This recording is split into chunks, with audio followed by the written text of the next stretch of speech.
La curiosidad por lo invisible siempre encuentra una forma de filtrarse en los hogares más tranquilos. Hilda y su madre compartían un interés silencioso por las corrientes espirituales que prometían paz y sanación. Al principio, todo parecía un juego inofensivo guiado por lecturas místicas y el balanceo sutil de un péndulo.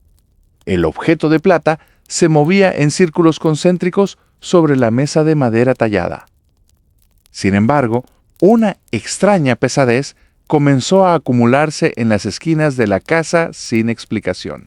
El aire se volvió extrañamente frío cada vez que la noche caía sobre el tejado. Esta atmósfera enrarecida coincidió exactamente con la llegada imprevista de la tía al hogar. Desde el primer instante, su presencia arrastró un silencio incómodo que helaba la sangre. Hilda sintió una punzada de rechazo inmediato al cruzar palabra con aquella mujer. La tía vestía ropas oscuras que parecían absorber la escasa luz de las lámparas. Sus movimientos eran lentos, calculados y carentes de cualquier rastro de calidez familiar.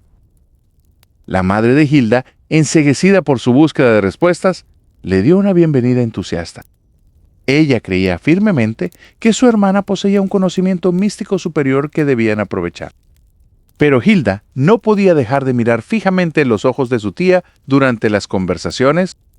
Había algo profundamente inhumano en esas pupilas oscuras que nunca parpadeaban por completo. Detrás de aquella mirada cansada se escondía la sombra de un monstruo hambriento. Los días transcurrieron bajo una vigilancia constante que asfixiaba los nervios de la joven. La tía deambulaba por los pasillos a altas horas de la madrugada, murmurando palabras incomprensibles.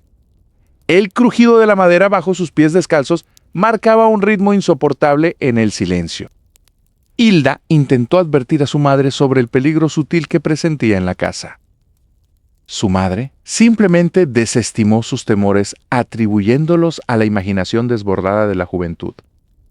La manipulación espiritual continuó con sesiones vespertinas cada vez más complejas.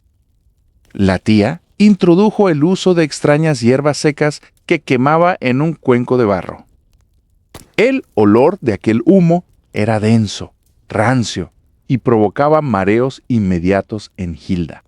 Ella prefería encerrarse en su habitación, trancando la puerta con una vieja silla de madera.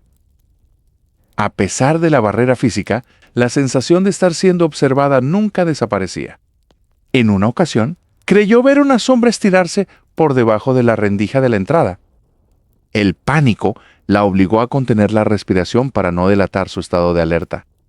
A la mañana siguiente, las plantas del patio amanecieron completamente secas y marchitas. La madre pensó que se debía a una plaga repentina o al cambio drástico de temperatura.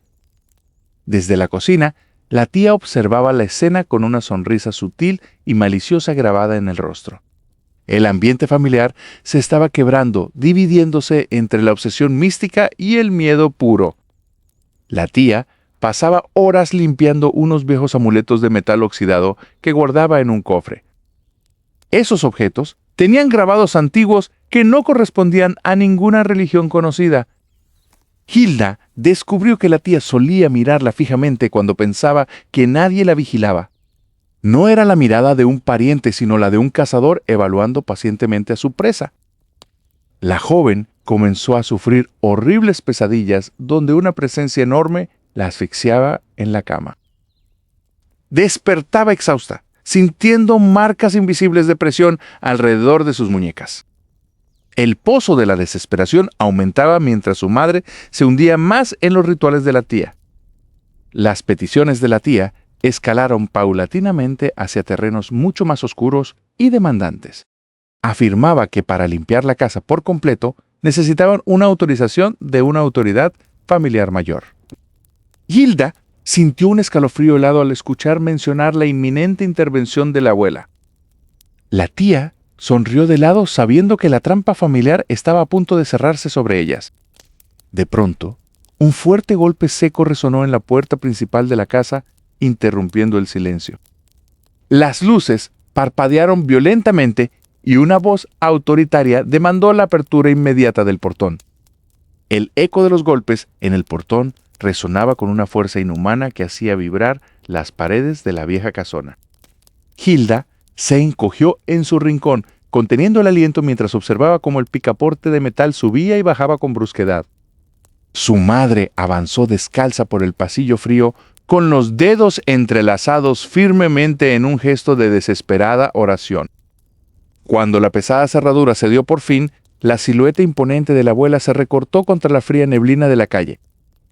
Sin pronunciar una sola palabra de saludo, la anciana cruzó el umbral, apoyando con fuerza su bastón de madera oscura sobre el piso. Detrás de ella apareció la tía, deslizándose como una sombra silenciosa, con una sonrisa gélida dibujada en el rostro. La abuela barrió la estancia con una mirada incisiva que desnudaba cualquier intento de resistencia familiar. Su voz, ronca y cargada de un reproche ancestral, exigió saber por qué la casa permanecía sumida en un desorden tan profano. La madre de Hilda bajó la cabeza, balbuceando disculpas que se perdían entre las sombras crecientes de la sala. Desde la penumbra del pasillo, Hilda contempló cómo su tía colocaba un pesado baúl de cuero negro sobre la mesa central.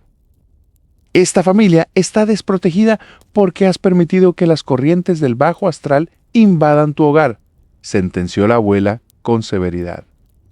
Los ojos de la madre se llenaron de lágrimas al recordar los extraños fenómenos que habían azotado sus noches recientes. La tía comenzó a desatar los cerrojos de bronce del baúl, emitiendo un tintineo metálico que erizó la piel de la joven oculta. Del interior del cofre emanó un vaho denso con olor a cera vieja, hierbas secas y tierra de cementerio. Es necesario consagrar este espacio antes de que las entidades terminen por consumir lo poco que queda, ordenó la matriarca.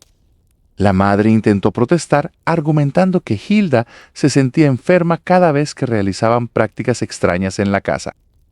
Un golpe seco del bastón contra el suelo de azulejos interrumpió de inmediato las débiles quejas de la asustada mujer. La salud de tu hija depende enteramente de la obediencia que muestres ante los guardianes, replicó la abuela con frialdad. La tía extrajo del baúl 4 cirios negros de consistencia grasosa y comenzó a distribuirlos en las esquinas de la habitación. Hilda observaba desde la oscuridad, sintiendo cómo el frío del suelo penetraba a través de la tela de su camisón. Con un movimiento pausado, la tía encendió los cirios utilizando un largo fósforo que desprendió una llama azulada. Las sombras de las 3 mujeres crecieron desmesuradamente sobre los muros, distorsionándose con el parpadeo del fuego. Sintiéndose acorralada por la implacable voluntad de su madre política, la mujer se arrodilló frente a la mesa. La abuela tomó asiento en una silla de mimbre alta, asumiendo el rol de testigo silencioso y juez de la ceremonia. Los guardianes exigen una entrega total para manifestar su escudo protector sobre este linaje, susurró la tía cerca del oído de la madre. Un escalofrío recorrió la espina dorsal de Hilda cuando notó que la tía sacaba un cuenco de piedra tallada. Dentro del recipiente yacía un líquido espeso y oscuro que reflejaba de manera mortecina la luz de las velas. La tía comenzó a entonar unos rezos extraños en un dialecto incomprensible, cuya cadencia rítmica adormecía el ambiente. El aire de la sala pareció volverse denso y pesado, dificultando la respiración de los presentes en la casa. Los objetos pequeños de las repisas comenzaron a vibrar sutilmente, produciendo un zumbido constante e irritante. No mires atrás. Concéntrate en la llamada de aquellos que guardan las puertas, instruyó la abuela desde su rincón oscuro.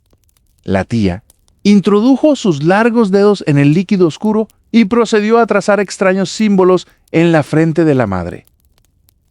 Hilda sintió una punzada de dolor agudo en su propia cabeza justo en el instante en que el trazo se completaba. Las llamas de los cirios negros se alzaron repentinamente hasta rozar el techo de vigas de madera vieja.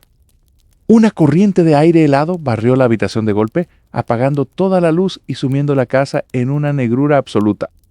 En medio de la oscuridad, se escuchó el sonido de unos pasos pesados y lentos que caminaban por el techo sobre sus cabezas. La tía no pareció inmutarse y continuó su rezo susurrante, ahora con una entonación mucho más grave y distorsionada.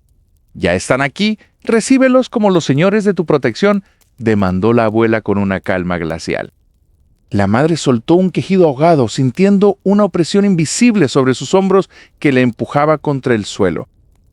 De repente, los ojos de la tía brillaron en la oscuridad total con un fulgor amarillento e inhumano que se fijó directamente en el escondite de Hilda. Un crujido sordo provino de las articulaciones de la tía mientras giraba el cuello en un ángulo antinatural hacia la joven. Presa del pánico, Hilda intentó retroceder sigilosamente hacia su habitación, pero sus piernas no respondían a sus órdenes. La voz de la tía cambió por completo, resonando ahora con una multiplicidad de tonos que rasgaban el silencio de la noche.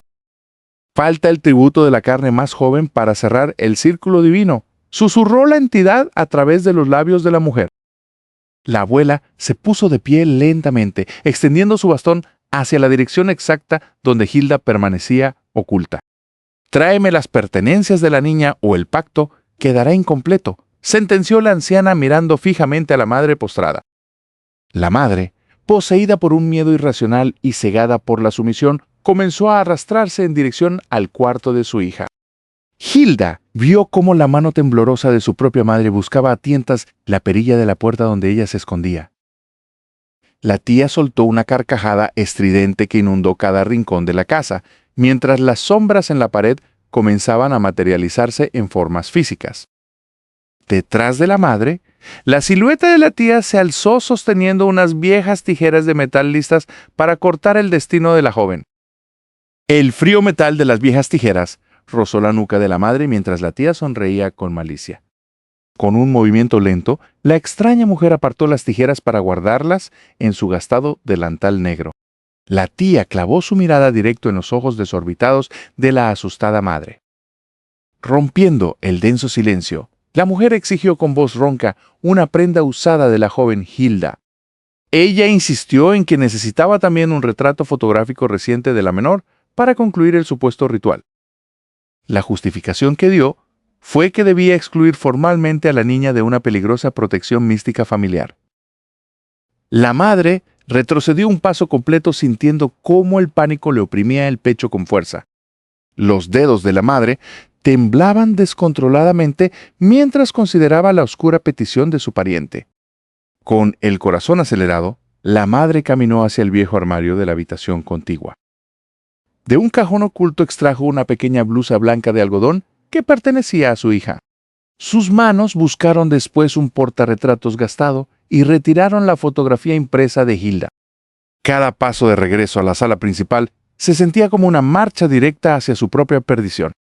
La tía arrebató las pertenencias con una rapidez inhumana que hizo crujir sus gastados dedos.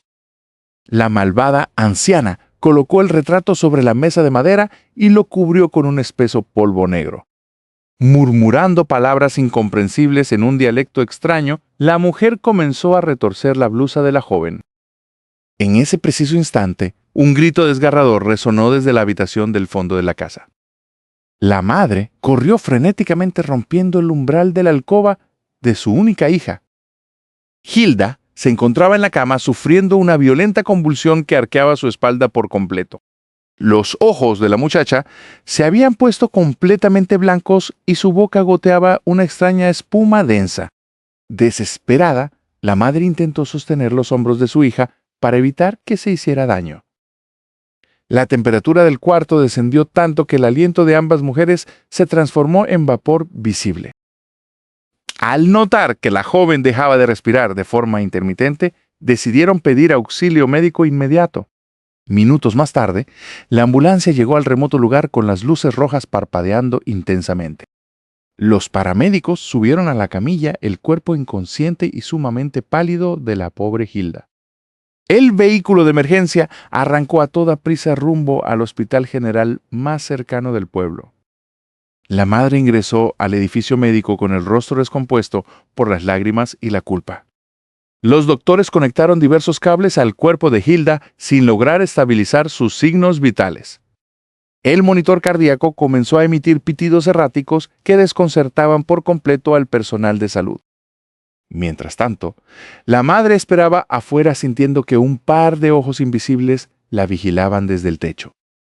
Ella decidió regresar urgentemente a su hogar para destruir el altar infernal que su tía había construido.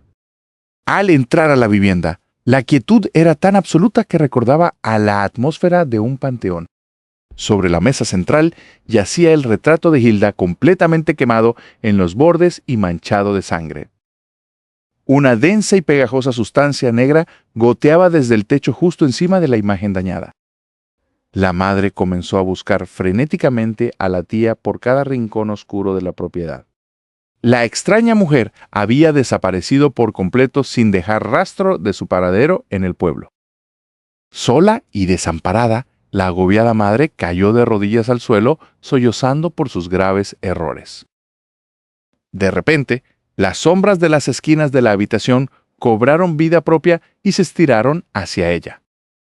El viento sopló con furia, rompiendo los vidrios de las ventanas y apagando la última vela encendida. Un frío paralizante invadió el cuerpo de la mujer, impidiéndole levantarse o gritar por ayuda. Una silueta gigantesca y demoníaca se materializó justo detrás de su frágil figura indefensa. Unas garras oscuras y humeantes envolvieron el cuello de la madre, apretando con una fuerza descomunal. Con un último suspiro ahogado, la vida de la desdichada madre se extinguió en la más absoluta soledad. Al amanecer, el cuerpo inerte de la mujer fue descubierto por un vecino que pasaba por la finca. La policía local catalogó el trágico deceso como un infarto fulminante debido al estrés extremo sufrido. Mientras tanto, la joven Hilda permanecía en estado de coma profundo dentro del hospital del pueblo. Los médicos le informaron a los familiares restantes que la actividad cerebral de la niña era un absoluto enigma. Ella parecía estar atrapada de forma permanente en una pesadilla de la cual nadie podía despertarla. Lejos de allí, en un pueblo vecino llamado San Jerónimo, la vida transcurría con aparente normalidad. Un joven llamado Don Porfirio era conocido por todos debido a su inmensa pasión por el baile local. Él intentaba cortejar pacientemente a la hermosa Tenchita, la mujer más bella de toda la región. Sin embargo, durante las últimas festividades del pueblo, Tenchita desapareció misteriosamente sin dar explicaciones a nadie. Habían pasado varios meses desde su última aparición pública y los rumores oscuros crecían entre los vecinos. Don Porfirio, consumido por la duda y la desesperación, decidió caminar esa noche directo hacia la casa de la joven. Al acercarse a la ventana de la alcoba de Tenchita, un sonido espeluznante y totalmente inhumano congeló su sangre por completo. La quietud de la noche envolvía las calles empedradas del pueblo mientras el eco lejano de un violín parecía desvanecerse en la niebla. Aquel gemido, inhumano proveniente de la ventana, se disipó lentamente, dejando una densa opresión en el aire que presagiaba una tragedia. Meses antes de que la oscuridad se apoderara de los callejones, la vida en el lugar vibraba con una energía completamente diferente. Don Porfirio era conocido por todos como el joven más alegre de la región, siempre dispuesto a liderar los sones tradicionales. Su calzado de cuero repicaba contra las tarimas de madera con una precisión que despertaba la admiración de los lugareños. Entre la multitud de rostros que acudían a las fiestas de fin de semana, los ojos de Porfirio buscaban siempre a una sola persona. Ella era Tenchita, una hermosa joven cuya belleza encandilaba a cualquiera que se cruzara en su camino. El movimiento de sus faldas bordadas al compás de la música parecía hipnotizar al joven enamorado en cada celebración. Decidido a ganarse su afecto, Porfirio comenzó a acercarse a ella con la cortesía típica de los antiguos cortejos.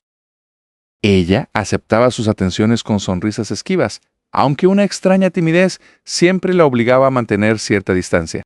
Porfirio no se daba por vencido y practicaba nuevos pasos de baile durante horas bajo la sombra de los árboles de su finca.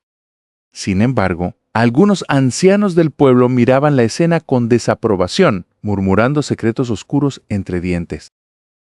Se decía que la belleza de Tenchita ya había despertado codicias peligrosas que iban más allá del mundo terrenal. Ignorando los rumores, el joven enamorado esperaba con ansias la llegada de la gran feria patronal del mes de octubre. Cuando la noche de la fiesta finalmente llegó, la plaza principal se llenó de música, cohetes y un aroma intenso a copal. Porfirio vistió sus mejores prendas y caminó apresuradamente hacia el centro geográfico del festejo con el corazón acelerado. Al llegar a la tarima principal, buscó de inmediato el colorido vestido de Tenchita entre las mujeres que esperaban para bailar. Pasaron las horas y el grupo musical interpretó sus mejores piezas, pero el lugar de la joven permaneció completamente vacío. La festividad concluyó con el sordo tañido de las campanas de la iglesia, dejando a Porfirio con una profunda sensación de vacío. Al día siguiente, el muchacho preguntó a las vendedoras del mercado, pero nadie parecía tener noticias sobre el paradero de Tenchita. Una de las ancianas simplemente se santiguó antes de desviar la mirada hacia el suelo polvoriento, sin decir una sola palabra. Las semanas comenzaron a transcurrir con una lentitud exasperante y el misterio alrededor de la desaparición crecía desmesuradamente. Los bailes de los fines de semana perdieron su brillo para Porfirio, quien ahora observaba todo desde los rincones más oscuros. Corrieron rumores de que la joven había huido con un arriero adinerado, pero algo en el corazón de Porfirio rechazaba esa idea. El viento soplaba con una fuerza inusual cada vez que el nombre de Tenchita era pronunciado cerca del viejo cementerio local. 2 meses después de la desaparición, Porfirio no pudo soportar más la incertidumbre y decidió vigilar la casa de la muchacha. La vivienda de Tenchita se encontraba apartada del resto del pueblo, rodeada por un denso matorral que parecía devorarla poco a poco. Durante las primeras horas de su guardia, el joven notó que ninguna luz se encendía en el interior de aquella tétrica morada. Sin embargo, extraños ruidos arrastrados comenzaron a escucharse debajo de la estructura de madera vieja de la entrada. Porfirio contuvo la respiración al ver una densa sombra negra deslizarse velozmente por el patio antes de perderse en el pozo. El miedo intentaba sugestionarlo para que huyera, pero el profundo amor que sentía por la joven lo mantuvo firme en su sitio. Al tercer mes del doloroso aislamiento, una silueta encorvada fue vista saliendo de la casa por la parte trasera durante la madrugada. Porfirio reconoció de inmediato a la madre de Tenchita, quien caminaba con un sigilo exagerado hacia la botica del pueblo. Aprovechando el descuido de la anciana, el valiente joven saltó la cerca lateral y avanzó sigilosamente entre las hierbas altas. Cada paso que daba sobre las hojas secas sonaba como un crujido estruendoso en medio del absoluto silencio matutino. Un olor nauseabundo a azufre y descomposición comenzó a filtrarse desde las rendijas inferiores de las paredes de adobe. Al acercarse a la ventana de la alcoba de Tenchita, Porfirio sintió que una fuerza invisible oprimía violentamente su pecho. Un susurro sibilante y helado rozó los oídos del muchacho, a pesar de que no había corriente de aire alguna en ese instante. Armándose de un valor desesperado, Porfirio asomó lentamente los ojos a través del vidrio agrietado y cubierto de mugre. Lo que vio en la penumbra del interior congeló su sangre por completo y amenazó con arrebatarle la cordura para siempre. La penumbra de la habitación parecía cobrar vida propia mientras los ojos de don Porfirio intentaban adaptarse a la densa oscuridad.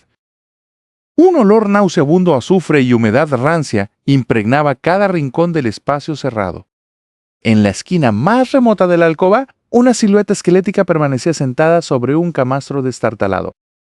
Aquella figura demacrada y sin vida era Tenchita, la hermosa joven que alguna vez deslumbró a todo el pueblo con su alegría.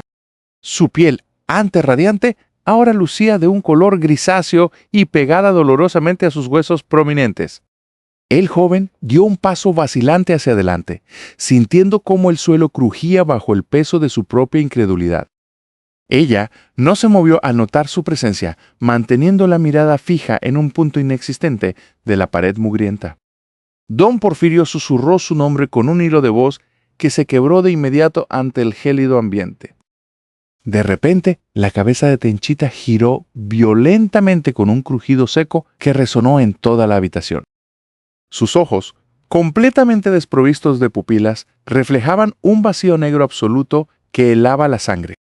Una sonrisa grotesca e inhumana comenzó a dibujarse lentamente en sus labios agrietados y sangrantes.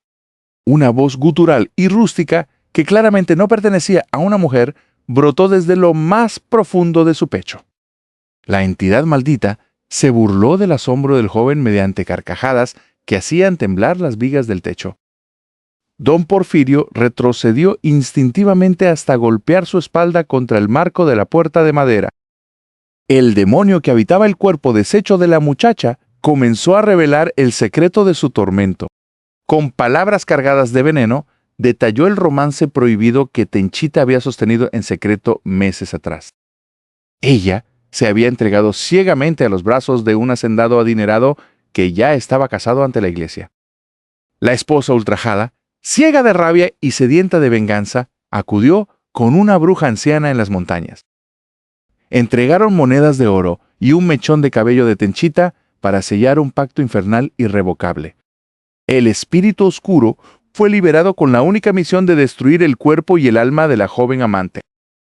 Don Porfirio escuchaba la confesión maldita mientras las lágrimas de impotencia resbalaban por sus mejillas. El demonio relató cómo acechó a Tenchita durante las noches de luna llena en los caminos desiertos.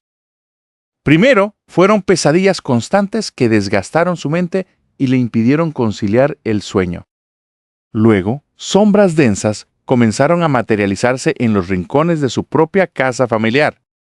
Una noche aciaga, la entidad tomó posesión total de sus facultades tras quebrar su última resistencia espiritual. Desde entonces, el monstruo consumía su carne día con día, alimentándose de su agonía interminable. Tenchita intentó recuperar el control de su cuerpo por un breve segundo, emitiendo un quejido humano. Miró a don Porfirio, suplicándole con la mirada que la salvara de aquel infierno terrenal. Pero el demonio retomó el control de inmediato, azotando sus extremidades contra la estructura de madera. El ser maligno exclamó que ninguna fuerza humana podría romper el lazo de la brujería contratada. Don Porfirio, impulsado por el amor y la desesperación, sacó un pequeño crucifijo de plata de su bolsillo. Al ver el objeto sagrado, el rostro de la poseída se contrajo en una mueca de absoluto desprecio y furia. Comenzó a levitar a unos pocos centímetros del colchón, desafiando todas las leyes de la naturaleza. El viento comenzó a soplar con fuerza dentro de la habitación cerrada, arrojando objetos viejos por el aire. Las botellas de vidrio apiladas en una mesa se rompieron simultáneamente, esparciendo fragmentos peligrosos. Don Porfirio comenzó a rezar el Padre Nuestro en voz alta, intentando mantener la firmeza en sus piernas. El demonio respondió maldiciendo los rezos con insultos blasfemos que aturdían los oídos del muchacho. La temperatura del lugar descendió de golpe, haciendo que el aliento de Porfirio se transformara en vapor denso. La fuerza invisible del mal empujó al joven hacia atrás, haciéndolo caer pesadamente al suelo polvoriento. Desde el piso, vio cómo la puerta de la habitación se cerraba de golpe por sí sola, dejándolo atrapado. La risa siniestra del demonio resonó en la total oscuridad, mientras algo pesado comenzaba a arrastrarse lentamente hacia él. El médico de turno entró a la habitación con una carpeta metálica y una expresión cargada de severidad. En otra parte de la región, la juventud se consumía bajo luces titilantes y música ensordecedora que intentaba ahogar los gritos del alma. Marcia parpadeó pesadamente mientras sentía que el suelo debajo de sus pies se inclinaba de manera peligrosa. El hedor a alcohol barato y sudor rancio impregnaba el aire viciado que ella intentaba respirar con dificultad. A pocos metros de ella, una risa estridente cortó el murmullo de la multitud descontrolada. Alicia se movía sin un rumbo fijo entre la gente, completamente ajena al peligro que su propio cuerpo gritaba. De pronto, un dolor agudo y punzante atravesó el pecho de Marcia, obligándola a doblarse por la mitad. La vista se le nubló por completo, mientras los rostros de los desconocidos a su alrededor se transformaban en manchas grotescas. El colapso fue inminente cuando su cuerpo golpeó el frío pavimento, perdiendo el conocimiento en medio del desinterés general. Horas más tarde, el pitido monótono de un monitor cardíaco rompió el absoluto silencio de la madrugada. Marcia abrió los ojos lentamente para encontrarse con un techo blanco e impersonal que olía fuertemente a desinfectante. Las palabras del doctor resonaron como una sentencia firme sobre el daño severo que el alcohol había causado en su organismo. Le advirtió con tono sombrío que un colapso más de esa magnitud podría terminar de forma definitiva con su joven vida. Mientras observaba el líquido transparente entrar en sus venas, un frío pensamiento de supervivencia cruzó su mente. En ese instante de debilidad extrema, Marcia tomó la firme decisión de alejarse para siempre de las discotecas. Los días pasaron y el alta médica le permitió regresar a la monotonía segura de su hogar.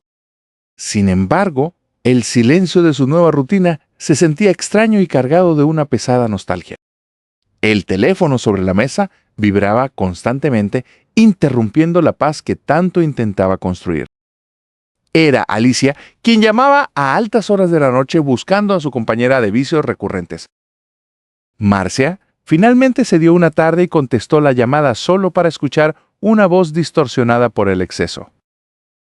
Alicia le reclamaba con dureza su ausencia, acusándola de aburrida y de haberla abandonado en el peor momento. Intentó explicarle la gravedad de su estado de salud, pero sus palabras rebotaban contra una pared de total indiferencia. La risa descuidada de Alicia al otro lado de la línea sonaba extrañamente hueca, casi mecánica. Esa alarmante conversación dejó en claro que una enorme grieta se había abierto entre las dos amigas. Marcia comenzó a notar un cambio sutil pero aterrador en los mensajes de texto que recibía diariamente. Alicia escribía frases incoherentes sobre sombras que la perseguían en las pistas de baile y voces que le susurraban al oído. Preocupada por el evidente deterioro mental de su amiga, Marcia decidió buscarla una última vez en su apartamento. Al llegar ante la puerta de Alicia, un escalofrío involuntario recorrió toda la espina dorsal de Marcia.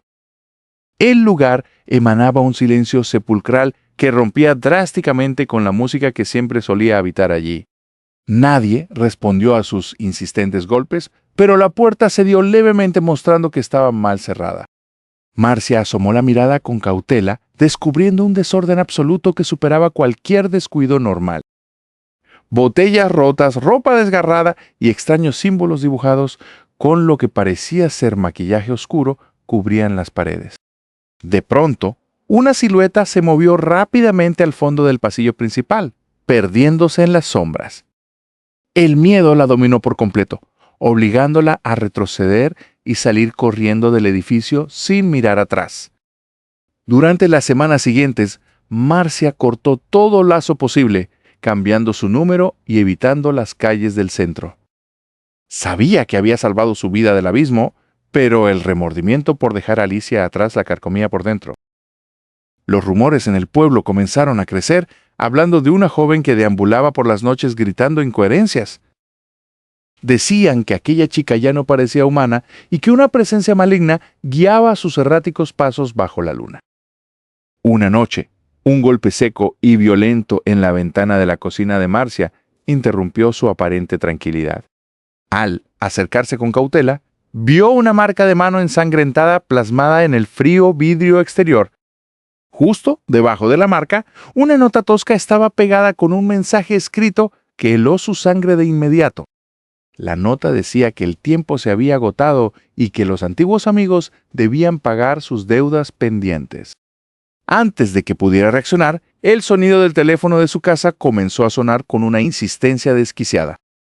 Marcia sabía que lo que sea que estuviera atrapando a Alicia ahora había encontrado el camino directo hacia su propio refugio.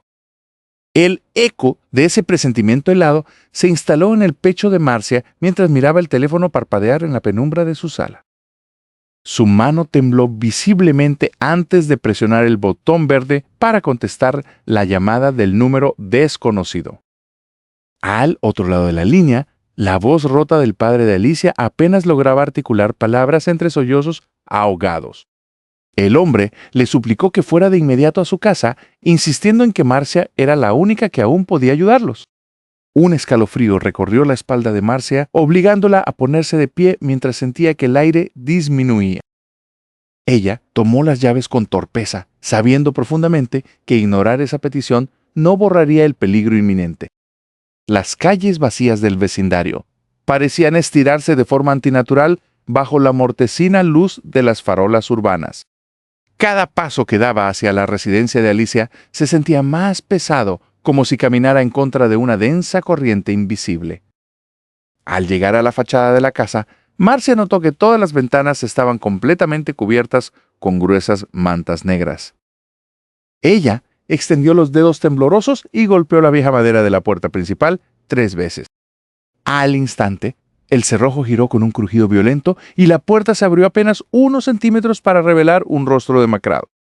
El anciano tiró del brazo de Marcia hacia el interior del hogar con una fuerza desesperada nacida del pánico puro. El aire dentro de la vivienda era asfixiante, cargado con un intenso olor a azufre, humedad y cera quemada. La madre de Alicia permanecía sentada en un rincón oscuro, balanceándose hacia adelante y hacia atrás mientras sostenía un rosario roto. Marcia tragó saliva con dificultad e interrogó a los padres sobre el paradero exacto de su descarriada amiga. Un grito gutural y completamente inhumano resonó de repente desde la planta superior, haciendo vibrar las paredes de la casa. El padre de Alicia señaló las escaleras con un dedo trémulo mientras las lágrimas volvían a inundar sus ojos hundidos. Marcia avanzó hacia el primer escalón, sintiendo que sus piernas amenazaban con colapsar bajo el peso del pánico. Con cada escalón que subía, el sonido de metales arrastrándose y chocando entre sí se volvía más ensordecedor. Al llegar al pasillo superior, vio que la puerta del fondo estaba asegurada con 3 pesados pasadores de hierro. Desde el interior de la habitación se escuchaba un jadeo aberrante mezclado con ruidos de rasguños furiosos contra la madera. El padre de Alicia alcanzó a Marcia en el pasillo y, con un suspiro tembloroso, deslizó lentamente los cerrojos de metal. La puerta se abrió pesadamente hacia adentro, revelando una escena que desafiaba toda lógica y cordura humana. En el centro del cuarto desmantelado, Alicia estaba encadenada de pies y manos a los gruesos soportes de la cama de metal. El cuerpo de Alicia lucía terriblemente esquelético, con la piel cubierta de hematomas oscuros y llagas abiertas. Su cabello enmarañado ocultaba a medias un rostro distorsionado por una mueca de burla absoluta y malicia pura. Al ver a Marcia, la entidad atrapada en el cuerpo de Alicia soltó una carcajada estridente y de doble tono vibratorio. Las pesadas cadenas de hierro tintinearon con violencia feroz cuando la joven poseída intentó abalanzarse violentamente hacia el frente. Marcia retrocedió un paso del umbral de la puerta, chocando directamente contra el frío muro del angosto pasillo exterior. De la boca de Alicia brotó una voz rasposa, profunda y múltiple, que claramente no pertenecía a ninguna mujer cuerda. La criatura pronunció el nombre completo de Marcia y comenzó a recitar, palabra por palabra, un pecado oculto de su infancia. Al escuchar aquellos secretos íntimos que jamás confió a nadie, el rostro de Marcia perdió todo rastro de color. La entidad demoníaca continuó revelando con lujo de detalles las mentiras financieras que el padre de Alicia ocultaba a su esposa. El anciano se cubrió los oídos desesperadamente, cayendo de rodillas al suelo mientras gritaba que la entidad mintiera para destruirlos. La atmósfera del cuarto se volvió helada, provocando que el aliento de los presentes se transformara en sutiles nubes de vapor. Alicia comenzó a sacudirse violentamente, doblando sus extremidades en ángulos imposibles mientras las cadenas crujían bajo la brutal tensión. Marcia observó horrorizada cómo los ojos de su antigua amiga se tornaban completamente negros, devorados por la pupila dilatada. La criatura susurró entonces el último y más oscuro secreto de la propia Marcia, amenazando con destruirla por completo. Paralizada por la traición psicológica y el miedo reverente, Marcia sintió que una fuerza invisible la empujaba lentamente hacia la habitación. De repente, uno de los eslabones principales de la cadena del brazo derecho de Alicia se fracturó con un crujido metálico ensordecedor. Con su extremidad liberada, la mano deforme de Alicia se extendió velozmente hacia el cuello desprotegido de la aterrorizada Marcia. El aire pareció congelarse por completo mientras los dedos gélidos rozaban la piel de Marcia, sellando una trampa de la que ninguna de las dos saldría jamás ilesa. El eco del terror absoluto sufrido por Alicia quedó atrás en la memoria de la región, abriendo paso a un nuevo relato de necedad humana en las tierras bajas. Ramón ignoraba abiertamente las advertencias de los ancianos del pueblo sobre los espíritus ancestrales que custodiaban el monte. El terreno que había adquirido recientemente poseía una extensión densa de vegetación indómita y riachuelos ocultos. Los lugareños insistían en que los chaneques habitaban los viejos árboles del límite de su propiedad. Sin embargo, el hombre consideraba aquellas crónicas locales como meras supersticiones para asustar a los forasteros. La primera semana de trabajo transcurrió sin mayores incidentes mientras él limpiaba la maleza con su machete. Pronto, pequeños objetos comenzaron a desaparecer de su campamento improvisado sin explicación alguna.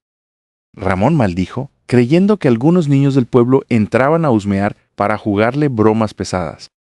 Las herramientas aparecían horas más tarde en lugares completamente absurdos y de difícil acceso.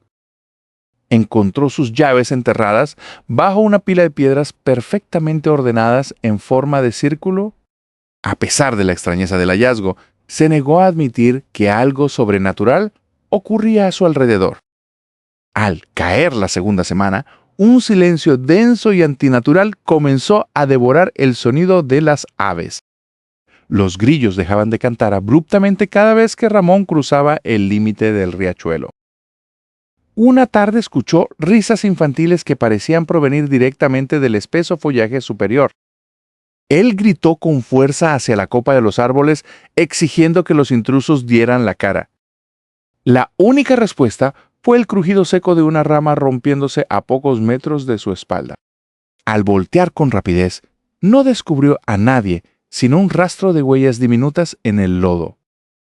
Las huellas tenían una forma extraña, mostrando deformidades que no correspondían a un niño humano. Decidido a no dejarse intimidar por leyendas viejas, Ramón regresó a su choza para pasar la noche. El calor sofocante del interior de la vivienda lo obligó a dejar la ventana totalmente abierta. Durante la madrugada, un silbido agudo e intermitente interrumpió su pesado sueño. El sonido cambiaba de posición constantemente, rodeando la cabaña con una rapidez sobrehumana. Ramón se sentó en la cama, empuñando su machete mientras su frente se cubría de sudor frío.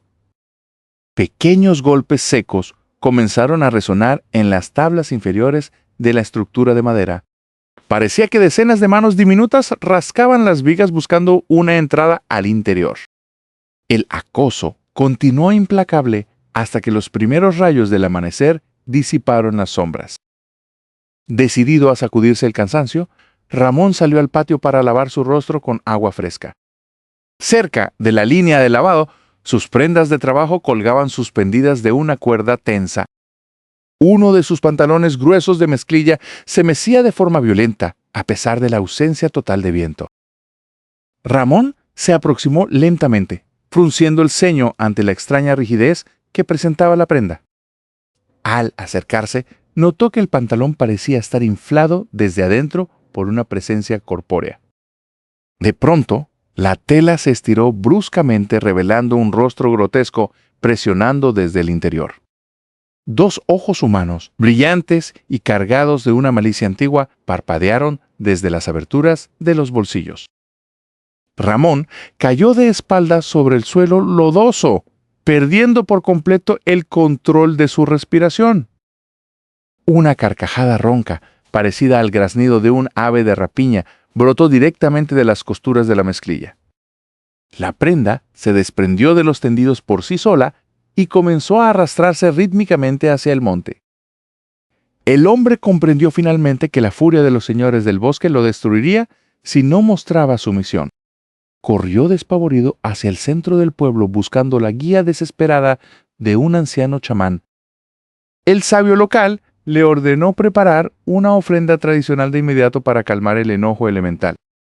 Ramón regresó a sus tierras cargando tabaco purificado, aguardiente fuerte, dulces tradicionales y juguetes de madera. Colocó los tributos con devoción sobre una manta limpia al pie del colosal árbol de ceiba.